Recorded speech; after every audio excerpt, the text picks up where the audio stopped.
We shall fight for this great institution until the very end. We will challenge every illegality in the courts of law and in the court of public opinion. Surrender is not an option for us. I urge our members to remain calm, steadfast and committed to the ideals that brought us together. ODM is bigger than any individual, and it must remain anchored in justice, transparency and respect for its own constitution. Even as we confront the spectacle of stagnation against progress and liberal versus conservative clashes in our politics, we shouldn't fall for the allure of easy largesse and cheap promises made to the electorate for the sole purpose of perpetuating the age-old slavery visited on citizens of this nation by a regime lacking in legitimacy. For years, the Orange Democratic Movement has been one of the most dominant political forces in Kenya. It has shaped opposition politics, influenced national conversations, and built a powerful identity around its brand. But today, ODM finds itself at a crossroads. Internal tensions have gone public. Leadership disagreements are no longer quiet. Legal battles are unfolding. Are saying, Sifuna, you've stood the ground. Before Raila died, and now you've been articulating what we said. Let us see this 10-point agenda being met before we can even sit and discuss about re-election.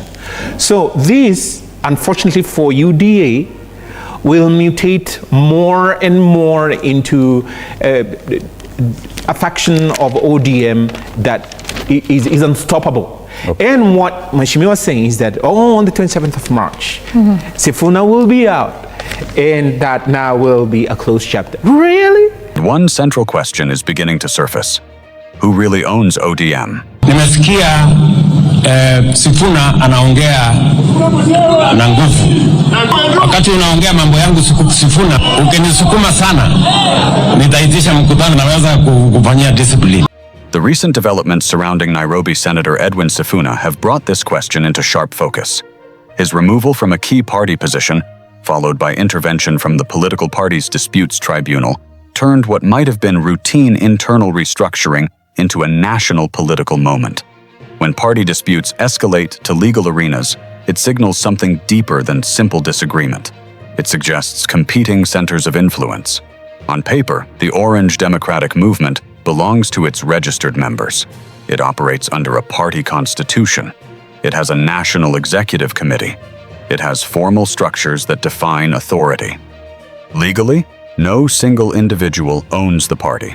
Authority flows through institutional organs. But politics is rarely that simple.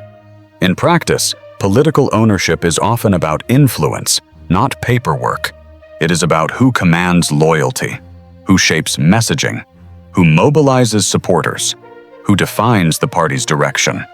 And when internal tensions rise, those informal power structures become visible.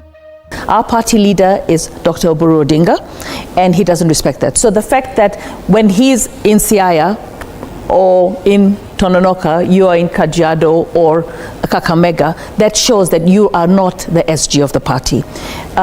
For me, I want to say something. The Kenyans, these are Kenyans. These are Kenyans who come to our rallies, they go to the New Kid on the Block's rallies, okay? And, it's excitement.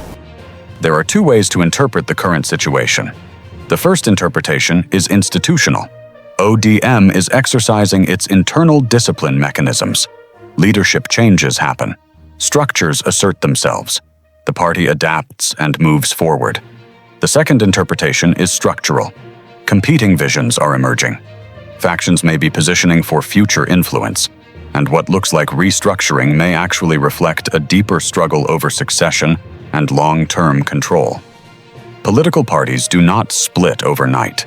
They fragment gradually, through narrative battles, through strategic disagreements, through shifting alliances, through public perception. And perception matters. The rise of slogans and visible online mobilization signals something important. Modern political ownership includes narrative control. In today's environment, the individual who dominates public imagination can subtly reshape internal party dynamics. Social media amplification, youth engagement, and public sympathy all play roles in determining influence. So when supporters rally behind personalities, it raises another dimension of ownership. Does the party belong primarily to its formal leadership structures, or to the movement built around its most visible voices? As Kenya moves closer to the next election cycle, these internal dynamics become even more significant. Every major party begins positioning early. Leadership clarity becomes essential. Vision alignment becomes critical. Strong parties consolidate. Fragmented parties struggle to project unity. What we may be witnessing is not simply a disagreement, but a stress test. A test of how ODM balances institutional authority with political legacy. A test of whether competing visions can coexist within one structure. A test of whether the party will emerge unified or subtly realigned. History shows that major political transformations begin quietly.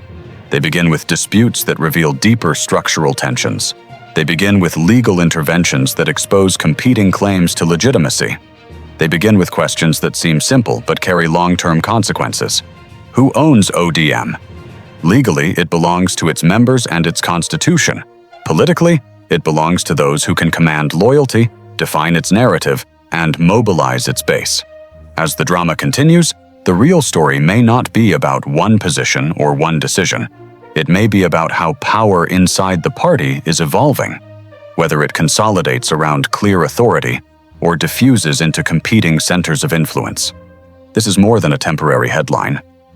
It is a crossroads moment, and how ODM navigates it could shape not just its internal future, but the broader trajectory of Kenya's political landscape. The question is no longer whether there is tension.